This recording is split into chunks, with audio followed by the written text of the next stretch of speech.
Tanggal 11 Juni kemarin adalah hari yang dinanti-nantikan oleh fans Manchester City di seluruh dunia. Karena pada akhirnya mereka berhasil melihat tim kebanggaan mereka mengangkat trofi paling bergengsi di Eropa, yaitu UCL.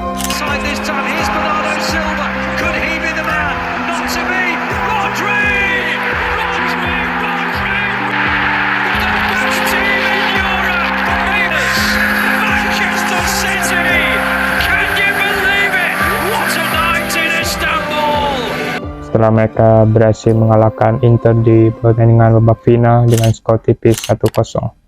Sebuah pertandingan yang sangat menegangkan bagi gue sebagai fans Manchester City ketika menonton pertandingan tersebut. Terlebih lagi City sempat kesulitan untuk menembus pertahanan Inter di menit-menit awal babak pertama. Mana Inter di pertandingan tersebut bermain dengan sangat baik, mereka berhasil bertahan dengan sangat luar biasa. Mereka berhasil menutup progres City di lini tengah, memaksa City bermain lebih melebar, dan juga serangan balik mereka juga sangat berbahaya menurut gue, membuat jantung gue naik turun gitu ketika menonton pertandingan tersebut. Akhirnya Manchester City berhasil memecahkan kebuntuan lewat gol Rodri pada menit ke-68, yang mana sempat terlihat beberapa pemain Inter juga ngelak gitu dan membiarkan bola Rodri lewat begitu saja. Setelah itu City mencoba bertahan dengan sekuat tenaga. Mereka mendapatkan beberapa peluang namun masih gagal untuk menjadi gol. Sampailah ke menit akhir yang mana ini menurut gue yang paling menegangkan, karena waktu itu Inter sempat mendapatkan beberapa peluang emas, namun untungnya bisa dibilang City masih beruntung gitu. Peluang tersebut ada yang kena tiang dan ada juga yang terhalang oleh Lukaku. Akhirnya membuat dia menjadi bahan bulian di internet. Ya, turut bersedih juga atas Lukaku. Tapi sebagai fans City mungkin gue harus mengucapkan terima kasih padanya karena telah mencegah gawang City dari kebobolan. Bisa dibilang City mengawali musim ini dengan kurang baik, di mana mereka harus kalah 1-3 dengan Liverpool di pertandingan Community Shield. Dan kalau kita coba bandingkan bagaimana pencapaian mereka di akhir musim dengan performa mereka di awal musim, bisa dibilang sangat di luar ekspektasi. Nah, siapa yang mengira coba Liverpool yang menang pada saat itu ternyata harus puas finish di posisi UEL. Sedangkan City yang kalah pada situ ternyata bisa meraih table winner di akhir musim. Di pertengahan musim, City sempat mengalami penurunan performa yang membuat mereka kesulitan untuk meraih kemenangan. Pada saat itu, City mengalami berbagai masalah, mulai dari tuduhan mereka melakukan 100 pelanggaran lebih, masalah keuangan, sampai financial fair play. Dan pada saat itu mereka terancam pengurangan poin, pelarangan transfer pemain, degradasi dari Premier League, bahkan sampai pembatalan 6 gelar Premier League mereka. Dan tentunya gue sebagai fans City pada saat itu sangat terkejut mendengar berita itu, karena udah susah menangin gelar gitu kan, masa mau diambil. Sama apalagi kalau sampai degradasi gitu kan. Tentunya akan merusak skuad City yang sudah dibangun sejauh ini. Tapi untungnya tuduhan tersebut tidak terbukti hingga saat ini. Para manajemen City juga sepertinya sudah mencoba menyelesaikan masalah tersebut secara internal dengan Pep beserta pemain City yang lain. Permasalahan individual seperti Cancelo dengan Pep juga berhasil diselesaikan, yang akhirnya berakhir dengan pelepasan Cancelo menuju Munchen, yang juga sempat mengejutkan gue waktu itu. Kenapa tiba-tiba Cancelo dijual?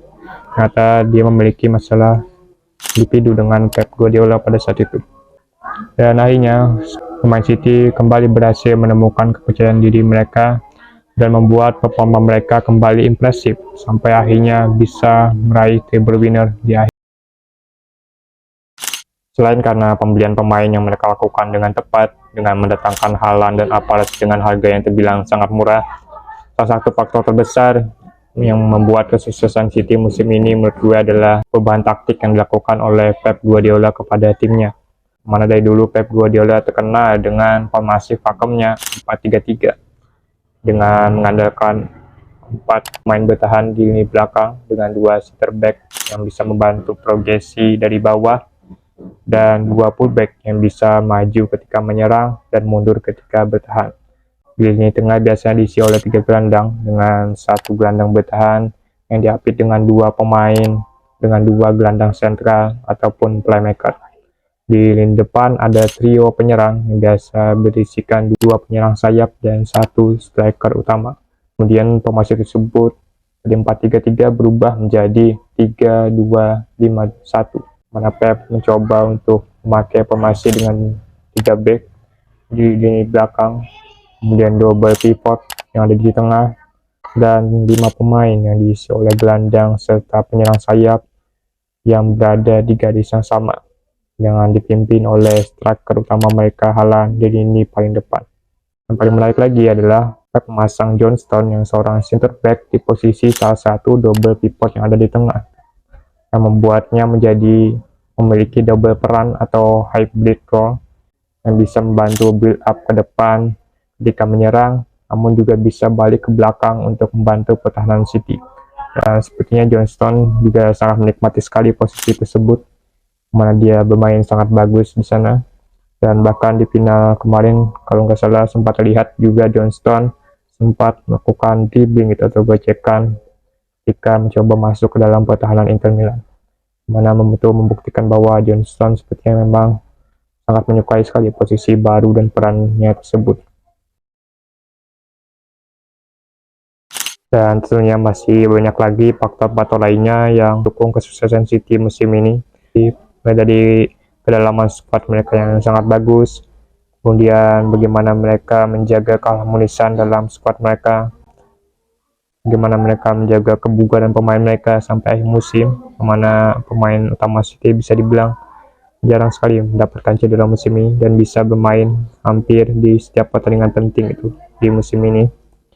Dan bagaimana juga scouting dan manajemen City yang luar biasa musim ini bisa mendapatkan pemain-pemain berkualitas dengan harga yang cukup murah bisa dibilang.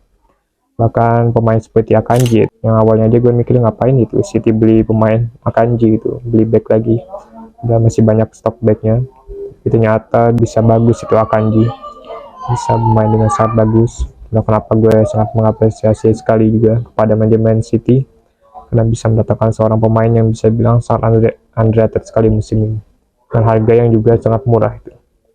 Nah, tapi apapun itu gue sangat senang tentunya bisa melihat City akhirnya bisa mengangkat trofi UCL dan mengukir sejarah baru.